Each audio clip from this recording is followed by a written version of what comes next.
Okay, and I'm back. I am so sorry. Something kind of just happened. I had my garage band on and it was kind of interfering with the broadcast. Anyway, technical issues. Sorry about that. I am back. Once again, my name is Zoe Baraka, and I am going to say I am just starting the broadcast, so I'll introduce myself again.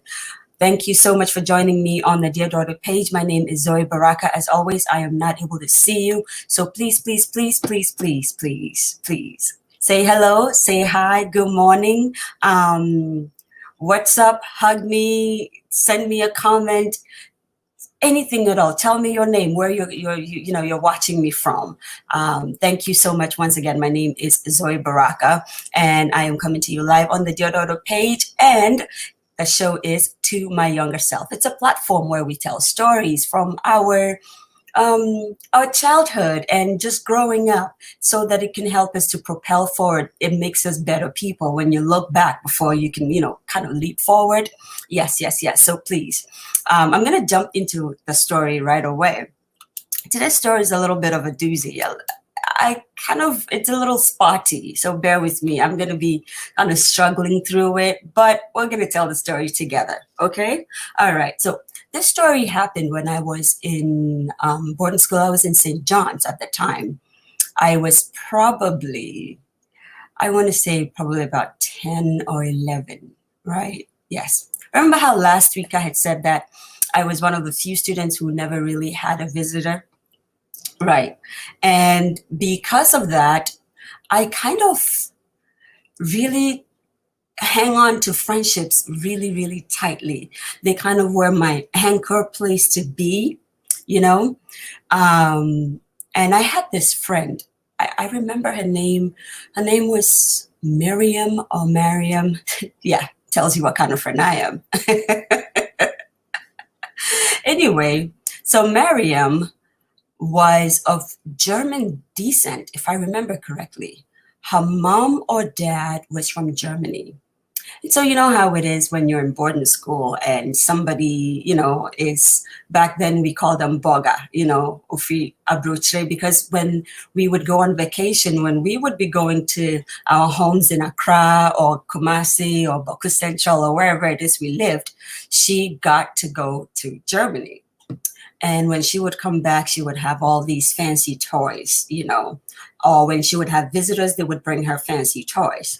Now, one of the toys was like a Game Boy thing. It was like a boxed thing that had like water in it, and it had glitters in the box or in the water thing. And it had like, "Hi Beverly Ross, good morning. How are you, my dear? It is so good to see you. Yes, happy Tuesday. The sun is shining, so I'm very excited." All right, I'm gonna go back into the story. Right. So the box, it came with this water thing. It had a glitter in it. And those like little rings, different colors. My microphone is terrorizing me today. It had glitters in them and little round rings and like spooks or spook rocks of the other side of the box. So when you would hit on the aim of the game was to try to get the little round rings to shoot through the water or the glittered water into the spooked rocked things. I don't know if you get what I mean. I wish I had a way to show you. I tried searching for it, but I couldn't find anything as close to it. Anyway, it turns out, well, no, let me not give it away. One day, I asked Miriam if I could play her game. She said, sure. She gives it to me, and almost immediately, the top of the thing, which was glassy, broke, and the water comes spilling out. And actually, I don't even remember if the water was in there. Point is, it was broken, and it was in my hand, at least in my mind at the time, when it was broken. And oh my God, what a term I had that term. It was odious and ridiculous because everywhere I went, everywhere I was, this girl would find me and say, give me back my game. Give me back my game. Buy me back my game. You owe me my game. You broke my game. And for those of you who went to boarding school in Ghana, I'm sure you would remember when they say, I'm going to say it in Chi, Mejoso. Do you remember Mejoso? They would hold on to the end of your shirt, and hold it tightly and follow you everywhere. You are indebted to them and they would joss you. Oh my God. All the way until you paid them something. Now, here's the gotcha. Of course, I didn't have money. I didn't know where to go buy this game. I don't think my father would have known. I didn't even dare to write to him about that. So I just ate everything she let me do. I did her chores for her.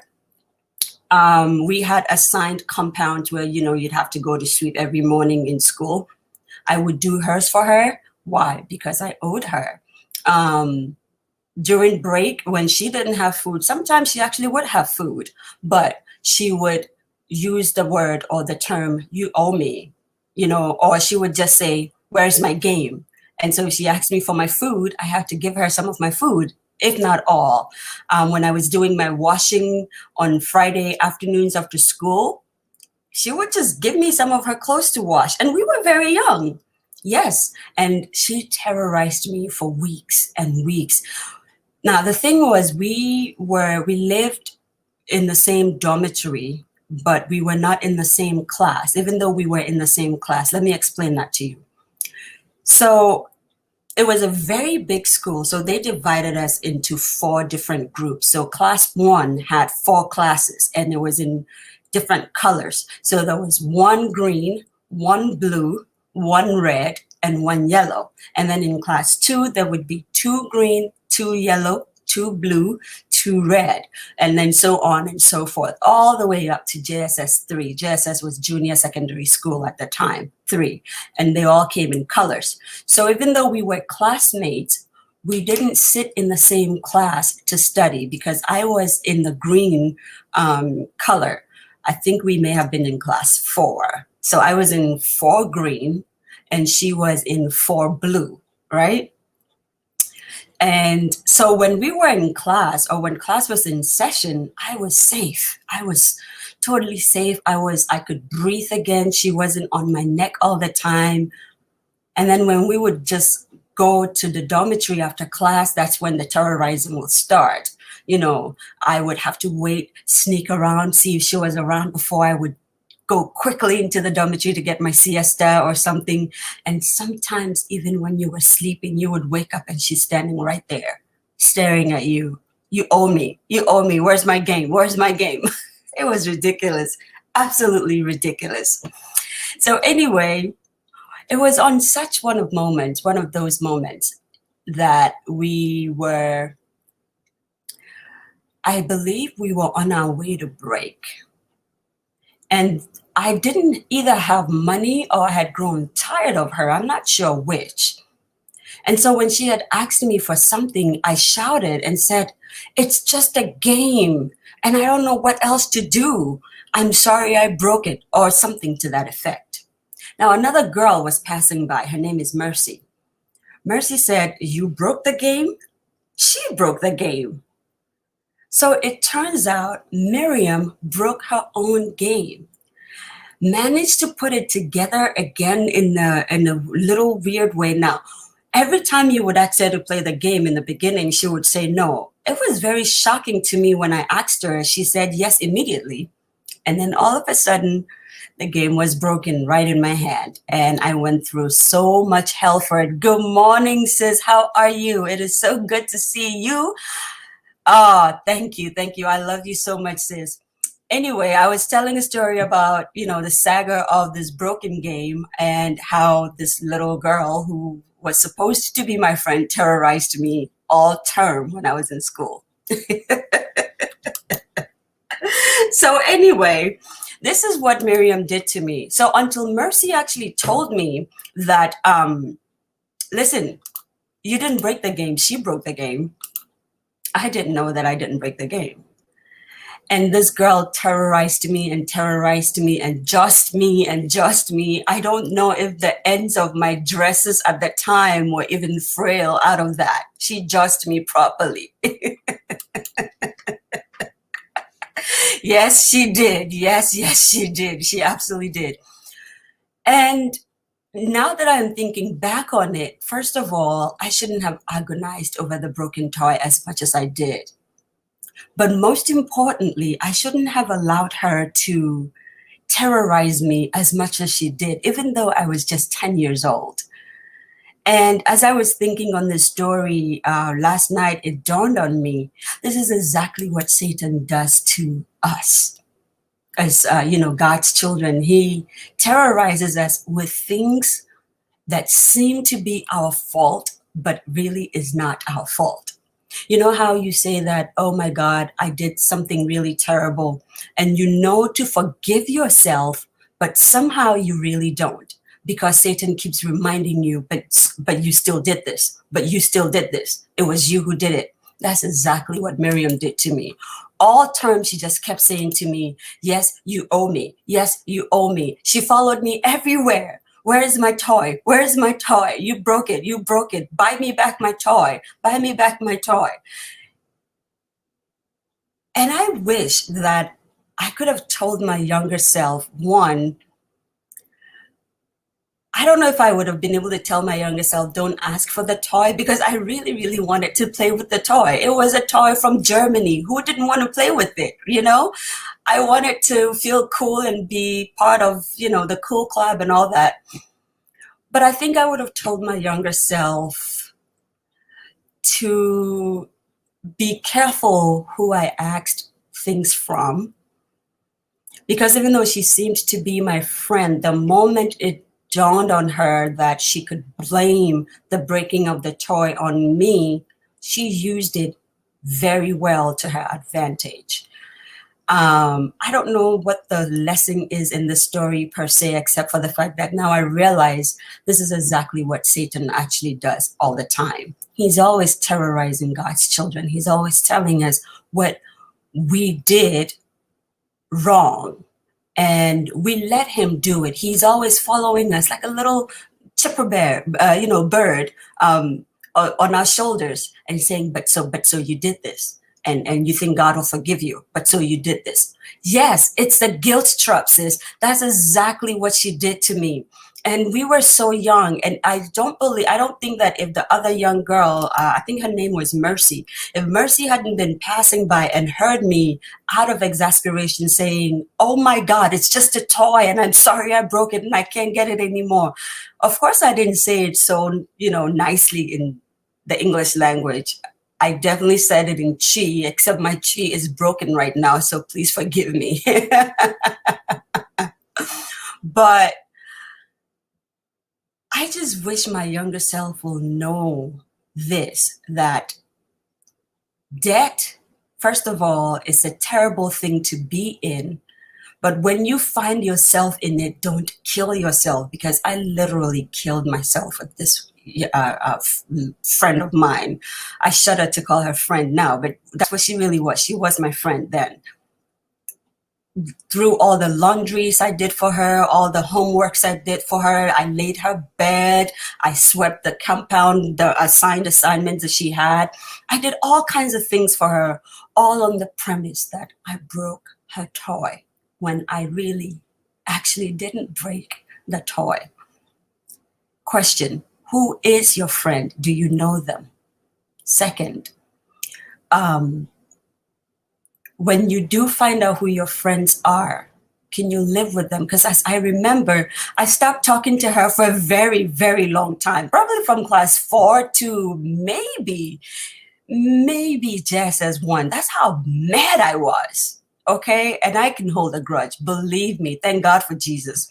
But we became friends again in just as 1, I believe. And we went our separate ways on good terms. I'm not sure where she is right now, but this little girl definitely did terrorize me. She did good.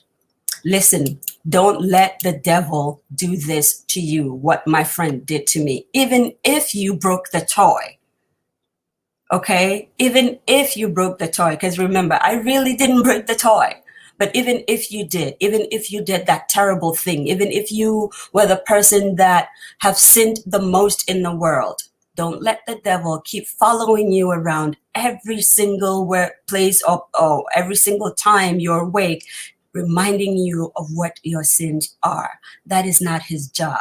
Well, technically, that's his job, but it's not your job to listen, because Jesus came and he already took all of that away from you. Okay? I just thought I would share this little story. I have to admit, I struggled a bit to find a good story to share today.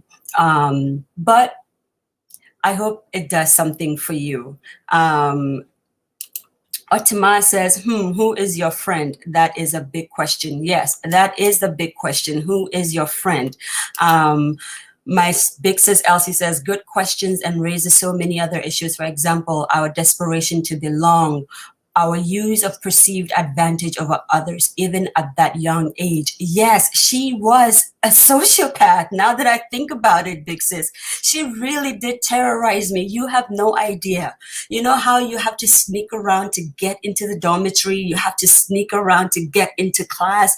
I remember 4 green and 4 blue were in the same block, and I had to cut across 4 blue to get into 4 green, and I would like look furtively around, make sure she wasn't sitting by a window or something, and then run real quick to get into our class. And the moment I got into class, I would breathe. And sometimes I would even look around to see if she was in the window, looking at me, or, about to ask me for a pen or a pencil or give me a homework or something like that. Little kids did this in boarding school. It was terrible. And that jostling thing, they held your shirt like this and just jost you. Me jostle famisika mami, or me toy no wahi, well, you broke my toy, me toy wahi, me toy wahi. Oh my good God, it was bad. Okay, so I'm just gonna say, thankfully it wasn't a traumatic event, but I think it just made it so that I didn't like to ask people for help anymore, even when it was help in the way of fun. It took me a long time to want to even say, just little things. Can you help me go here? Can you do this for me? It was very difficult. And, you cannot grow up or live a life where you're not asking for help. We all need help one way or another. And I think she did that to me. Anyway, I just thought I would share the story, and I hope it helps somebody somewhere get out of that debt mentality, get out of that guilt trip mentality. And if you are one of those kids who is lording it over somebody because you think they owe you something, please get over it. Get over it quickly. Life is short, and you cannot live a life of tyranny like that. Okay?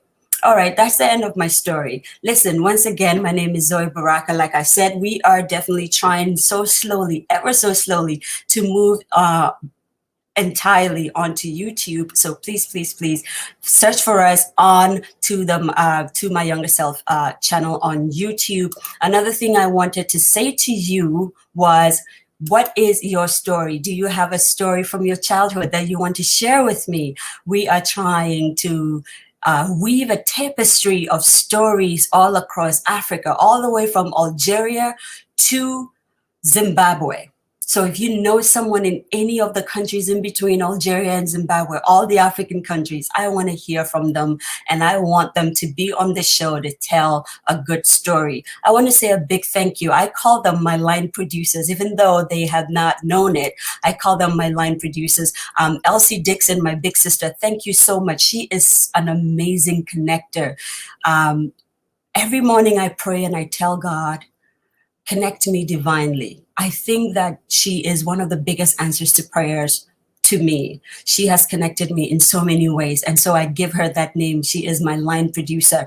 Sedia Vevo is also a line producer. We went to film school together. And of course, my big brother and my big uncle, Yidana Hamid Kobigbila, is also my line producer. All these guys are working tirelessly behind the scenes, contacting people and helping me figure out how to do this 360 African storytelling thing. So I thank you guys so much. Thank you guys so much. Listen, next week, looks like there's a few comments. I'm going to just read a few of them and then we're off. Atama says, we do need help. I think that's what she's trying to say. And she says, it really did help. Thanks. Beverly Ross says, I had a user friend, but thank God for his grace and mercy. It hurt when my eyes were open. Yes, get out of the guilt trap.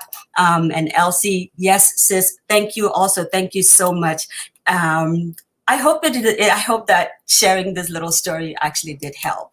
All right, that is it for today. Hopefully next week we will be coming your way with another storyteller. So please, please, please stay tuned. Keep your ears and your eyes glued to the Dear Daughter page, and I will come your way again. It has been an absolute pleasure. My name is Zoe Baraka. The sun is shining, so please go out there and have some fun. Don't stay indoors, okay? All right, bye-bye.